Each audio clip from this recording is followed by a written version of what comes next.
టీఎస్లో మా పోస్టులు చూపించారు. ఎగ్జామ్ అయిపోయింది. ఎగ్జామ్ అయిపోయినాక రెగ్యులర్ టీచర్ కూడా వచ్చారు. రెగ్యులర్ టీచర్ వచ్చిన తర్వాత ఏం చేశారు, 1118 మంది మా గురుకులంలో పాఠశాలలో వచ్చారు. వచ్చినాక మాకు ఒక పోస్టే ఉంది, ఒక పోస్ట్లో ఒక టీచర్నే పెడతాము, మీకు అవకాశం లేదని చెప్పేసి మీరు బయటికి వెళ్ళిపోవాలని చెప్పేసి మాకు అప్పుడు మా గిరిజన శాఖ మంత్రి గారు అలాగే మా అధికారులు చెప్తే, ఇదే సాలూరుకి వెళ్ళి మేడం మీరు మాకు ఏమేమి మాట ఇచ్చారు, ఈరోజు మీరు ఏం చేస్తున్నారని చెప్పేసి అడిగితే ఆ రోజు గట్టిగా అక్కడ నిరసన చేస్తే మాకు మళ్ళీ గురుకులం అధికారులకు మాట చెప్పి మీరు అందరూ స్కూల్కి వెళ్ళిపోండి, మీకు ఏం ప్రాబ్లం లేదని చెప్పేసి మాకు స్కూల్లో పంపించారు. 6 నెలల వరకు పనిచేసాము. పనిచేసిన తర్వాత నాకు నెక్స్ట్ మన జూన్ 12వ తేదీ కూడా మాకు రెన్యువల్ ఆర్డర్ ఇస్తారేమో, మమ్మల్ని అందరూ మళ్ళీ స్కూల్కి పంపిస్తారు కదా అని మేము చాలా ఆశతో ఉన్నాము.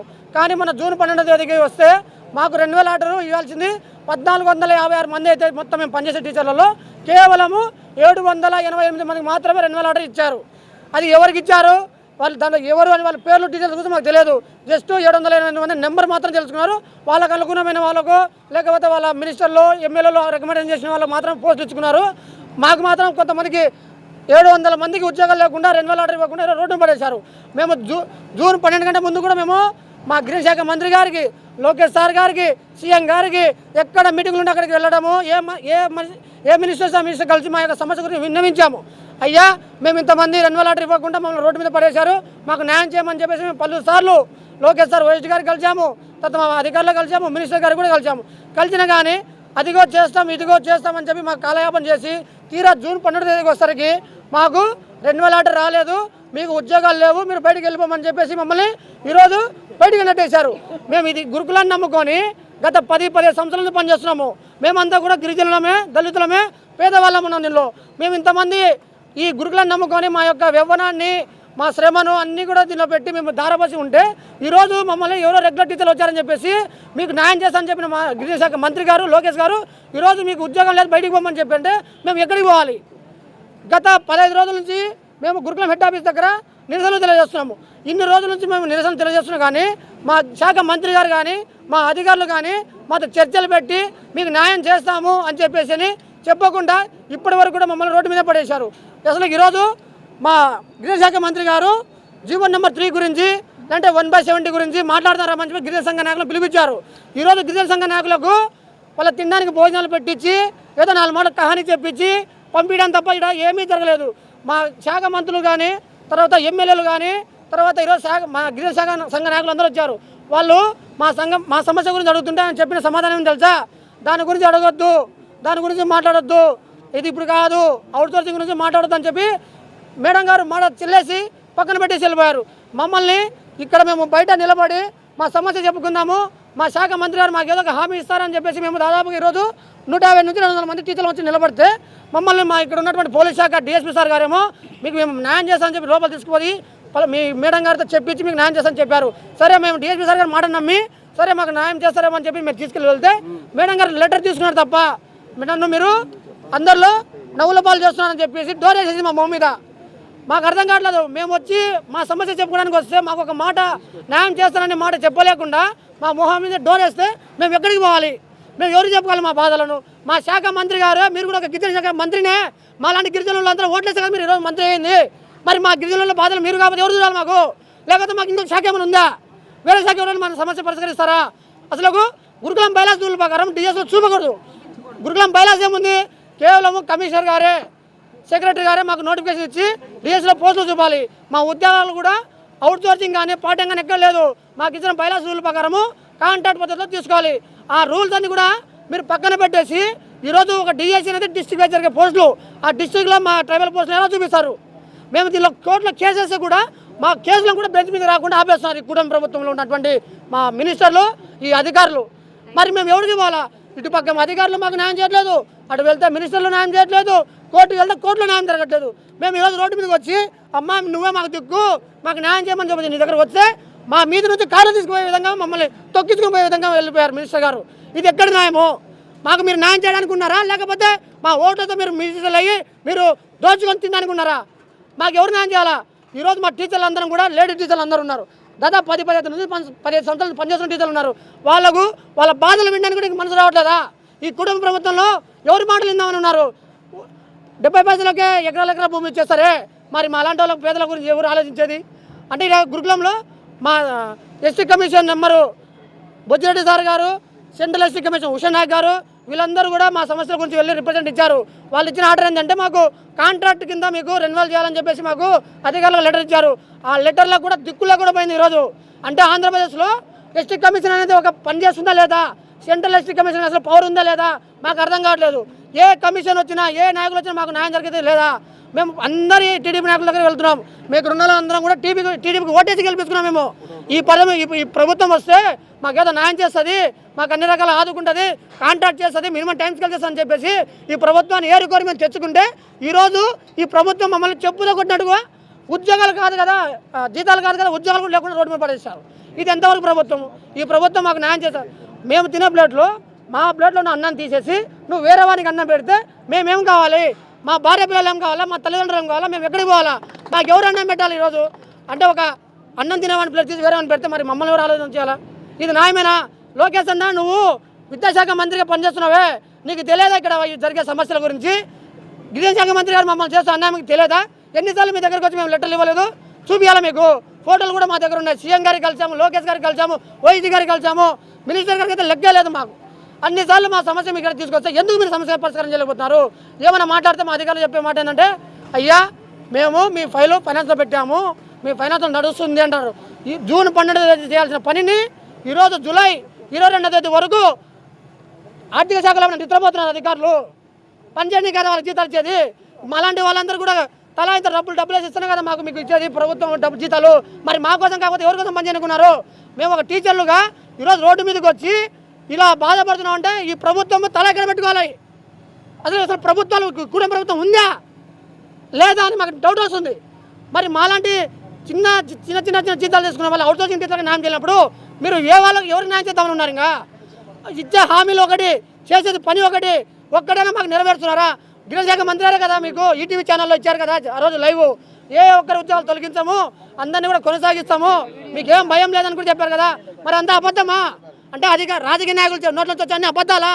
ఒకటి కూడా నిజాలు ఉన్నా మీ దగ్గర నుంచి? మేమందరం ఈరోజు రోడ్ల మీద పడడానికి కారణం ఎవరు? ఈ ప్రభుత్వంలో ఇచ్చిన టీఎస్ నోటిఫికేషన్ వల్ల మేము ఆల్రెడీ పనిచేస్తున్నటువంటి మా టీచర్లు మా పోస్టులు చూపించి మమ్మల్ని రోడ్డు పడేసరే. అవుట్సోర్సింగ్ అనేది ఏంటి?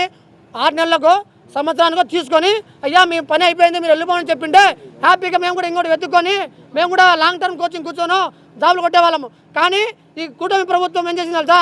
మాతో గొడ్డు చాకరీ చేయించుకొని పొద్దున ఉదయం 5 గంటల మొదలు పెడితే రాత్రి 9 గంటల వరకు 10th క్లాస్ పబ్లిక్ వస్తే 10 గంటల వరకు డ్యూటీలు చేశాము సార్ మేము. మా స్కూళ్ళలో ఈరోజు మా గిరిజన శాఖ మంత్రి మొన్న తుమ్మలపల్లి కళాక్షేత్రంలో ఒక పెద్ద మీటింగ్ పెట్టారు. ఏమని? మా గిరిజన బిడ్డలు మంచి మంచి ర్యాంకులు తెచ్చుకున్నారు, 8లో సీట్లు కొట్టినారు, 10th క్లాస్లో టాప్ మార్కులు తెచ్చుకున్నారని చెప్పేసి వాళ్ళకందరూ సన్మానం చేసింది. ఆ కష్టపడింది మేము రాత్రి పగలనగా మా పిల్లల కోసం అని చెప్పేసి మేము కష్టపడి చదువు చెప్తే ఆ పిల్లలు ఈరోజు అంత పెద్ద మంచి మార్కులు తెచ్చుకుని వాళ్ళ జీవితాలు బాగుపడ్డాయి. వాళ్ళ వెనకాల మాకు కష్టం కనపడలేదా నీకు? మేము చేసింది కష్టం మీకు కనపడలేదా? విద్యాశాఖ మంత్రి కళ్ళు లేవా? మినిస్టర్ కళ్ళు కనపడలేదా? మాకు సన్మానం చేయాలని పోతుంది. మా మినిస్టర్ గారికి మంచి పేరు పెట్టుకున్నారు. ఆమె క్యాబిన్ దగ్గర పోతే పెద్ద బోర్డు పెట్టుకున్నారు. ఏమని? నేను మా శాఖలో ఇంత పెద్ద పిల్లలకు ఇంత మంచి మార్కులు వచ్చాయి, నేను ఇంత ఉద్ధరించాలని చెప్పి పెట్టుకున్నారు. అది చేసింది కష్టం మేమైతే పేరు మీరా ఈరోజు ఆ టీచర్లను ఈరోజు రోడ్డు మీద నిలబడ్డారే. దీనికి కారణం గిరిశాఖ మంత్రి కదా, విద్యాశాఖ మంత్రి కదా, ఈ కూటమి ప్రభుత్వంలో ఉన్నటువంటి అధికారులు కదా, నాయకులు కదా అని మేము ప్రశ్నిస్తాము. ఇప్పటికైనా రేపు జరిగే క్యాబినెట్ మీటింగ్ రోజు కల్లా మాకు ఏదో ఒక న్యాయం చేయకపోతే, మా గురించి మీరు న్యాయం చేసి మాకు స్కూల్లో పంపకపోతే మేము ఖచ్చితంగా రేపు ముట్టడిస్తాము. ఇదే మా రాష్ట్రంలో ఉన్నటువంటి 1400 మంది టీచర్లు కూడా రేపు విజయవాడ తెప్పించుకొని మేము హెడ్ ఆఫీస్ దగ్గరగా లేదా లోకేష్ ఇంటి ముందుకెళ్ళా అంటే సచివాలయానికి ముట్టడికి చేసి ఖచ్చితంగా మాకు న్యాయం జరిగే వరకు కూడా ఈ పోరాటం అయితే ఆపము. ఇక్కడ ఏ ఒక్క టీచర్కి ఏం జరిగినా కానీ దానికి పూర్తి బాధ్యత ఈ విద్యాశాఖ మంత్రి గారు, ఈ గురుకులం అధికారులు, విద్యాశాఖ మంత్రి గారు, ఇక్కడ ఉన్నటువంటి పోలీసులే భరించాలా. ఈరోజు మేము విద్యకి దుంకడానికి పోతే మా పోలీసులు ఆడవాళ్ళని కూడా చూడకుండా నోటికి వచ్చినట్టు తిట్టడము, ఎట్టబడారు దోపడము, కొట్టారు. మాకు రక్తాలు కూడా కడలా కనబడుతుంది. చూడండి, ఈ రక్తం ఎలా వచ్చింది? మమ్మల్ని ఎవరు రక్తం వచ్చి ఎలా కొట్టింది? ఈ పోలీసులు కదా. మా బాధలు నెరవేర్చండి, మా సమస్యలు నెరవేర్చని చెప్పి మేము అడుగుతుంటే ఈ పోలీసులు మా మీద కక్షాదాకారం గతంలో కూడా మేము హెడ్ ఆఫీస్ ముందు మా నిరసన తెలియజేస్తుంటే మాకు మళ్ళీ పోలీసులు కాలు కింద తొక్కుతున్నారు. సార్ మేము టీచర్లం సార్, మేము ఉగ్రవాదులం కాదు, మేము రౌడీలం కాదు, మేము గంజా బ్యాచ్ కాదు, మేము విద్యార్థుల జీవితాలు బాగుపరిచే టీచర్లం సార్. మేము మమ్మల్ని ఈ విధంగా చేస్తారా?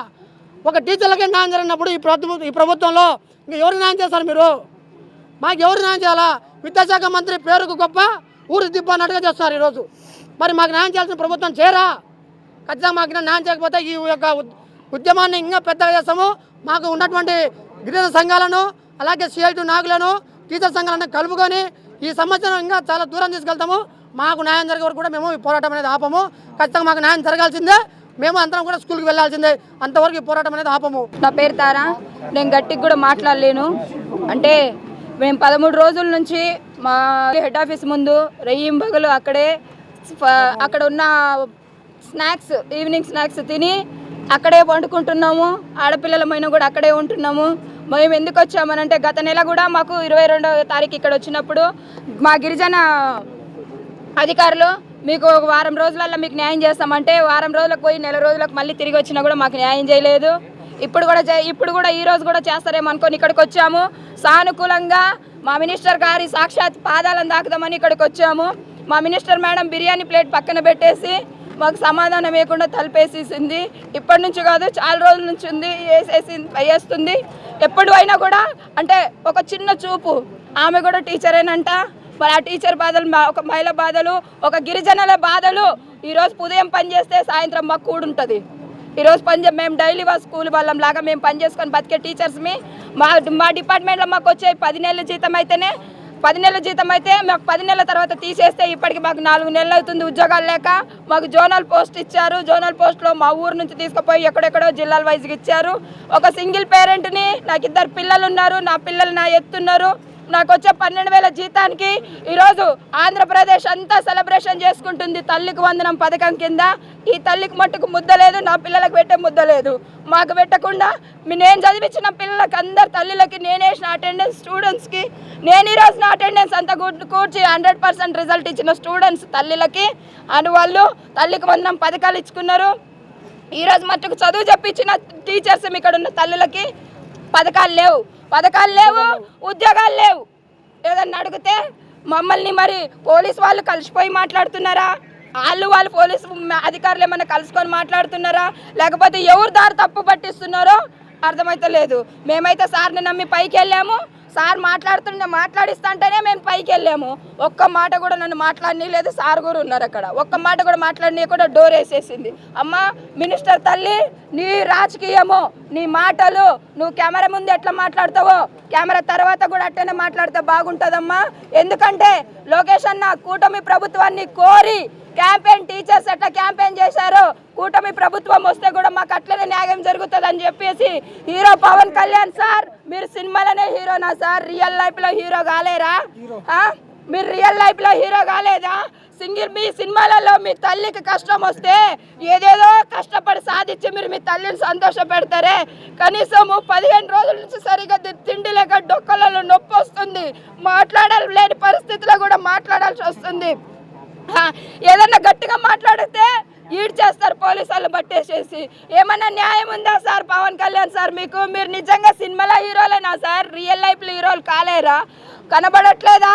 ఎన్ని రోజుల నుంచి హెడ్ ఆఫీస్కు మీ ఇంటికి 5 కిలోమీటర్ దూరంలో ఉన్నాం సార్. లోకేష్ అన్న నీకు కూడా నీ ఇంటికి కూడా 5 కిలోమీటర్ల దూరంలో ఉన్నామన్నా. ట్రైబల్ టీచర్స్ మీ 12,000 జీతం వాళ్ళమన్నా. మీ ఇంట్లో మీ పని మనిషికి కూడా 40,000 50,000 ఉంటుంది అన్న. ఈరోజు ఈ 12,000 10,000 జీతగాళ్ళు మీకు కనబడట్లేదా? మేము వేయలేదా అన్న ఓటు? మాకు ఓటు హక్కు లేకుండానా? ఎంతమంది ఈరోజు ఇక్కడ ఎమ్మెల్యేలు వాళ్ళు వీళ్ళు వచ్చి పోయారంట. మాకు ముద్దన్నం కూడా పెట్టలేదు. పెట్టకపోయింది. కాళ్ళు మొక్కుదామని వచ్చిన వాళ్ళకి కూడా కార్తో తొక్కించుకుంటా వెళ్ళినట్టు వాళ్ళు మినిస్టర్ మేడం గారు. ఎందుకన్నా మేమంటే అంత చులకన మీకు? ఎందుకు మా ట్రైబల్ టీచర్స్ అంటే అంతవరకు మీకు చులకనా? మెగా డిఎస్సి ద్వారా నువ్వు 16,000 మందికి నువ్వు జాబ్ ఇచ్చిండొచ్చు అన్న. 18 సంవత్సరాల నుంచి ఆ ట్రైబల్ పిల్లలకు స్టడీస్ చెప్పిన టీచర్స్ మేము అదే టీచర్స్ ఇప్పటి వరకు ఎన్ని మంచి మార్కులు వచ్చాయో, ఎంత పర్సంటేజ్ తెచ్చాము. మీ ప్రభుత్వం కాకుండా అన్న నువ్వు ఈరోజు విద్యాశాఖ మంత్రి ఉండొచ్చు. మీ నాన్నగారిని అడగన్నా, మీ నాన్నగారు స్థాపించిన స్కూలే కాబట్టి ఇది.